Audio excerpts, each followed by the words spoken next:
বলবো? এখানে খুব গরম। আপনাদের ওখানে কত গরম কি জানি না, কমেন্ট করে জানাবেন।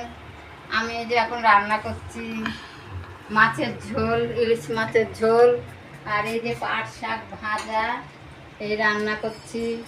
অনেক গরম এখানে, ওখানে কত গরম তোমরা কমেন্ট করে জানাবে। ব্যাস, আর কি বলবো, বলে তো দেখছো। আমি বাকিটা ধুয়ে আনি, এখন বন্ধ না, বন্ধ করে দিবি নাকি? এই যে আমি মাছের ঝোল ঢালছি এখন। তোমাদের রান্না হয়ে গেছে, খাওয়া হয়ে গেছে। আমরা এই যে এখন রান্না করব, খাবো, পাট শাকটা ভাজবো, ব্যাস ভাত খাবো। এখানে অনেক গরম।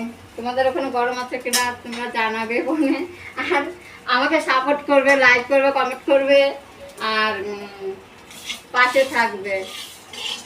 আমি তো কমেন্ট করতে জানি না, আবার মানে কী করে করে তাও জানি না, খালি বাস লাইক দিয়ে ছেড়ে দিই। বাস, আমার কিছু এখন মনে আসছে না। বলবো বলবো আমি এখন পাট শাক চড়ালাম। বন্ধুরা, তোমরা কি করছো? তোমরা মনে হয় আমার রান্না দেখে হাসবে, আমি কিরকম রান্না করছি। এই যে ব্যাস, আমার একটু পাশে থেকো। আমার ভিডিও কেমন লাগছে একটু জানাবে কমেন্ট করে, বাংলাতে কমেন্ট করে জানাবে। আর আমার ঠাকুর ঘর, আমার পুজো, আমি পুজো করি, কতটা টাইম লাগে।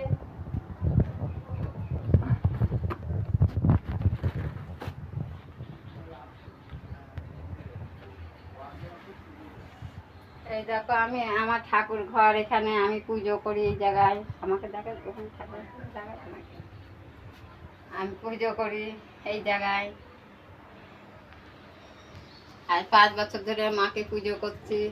আমার বাড়িতে মা এসছে, তাই মায়ের পুজো দিই। সংসারে কাজকর্ম করে, তার মধ্যেও এত কষ্ট করে আমি বানাই, কিন্তু আমি ভিডিওতে আমি আমার পাশে কেউ থাকছে না, আমি সাবস্ক্রাইব পাচ্ছি না, কমেন্ট হচ্ছে না।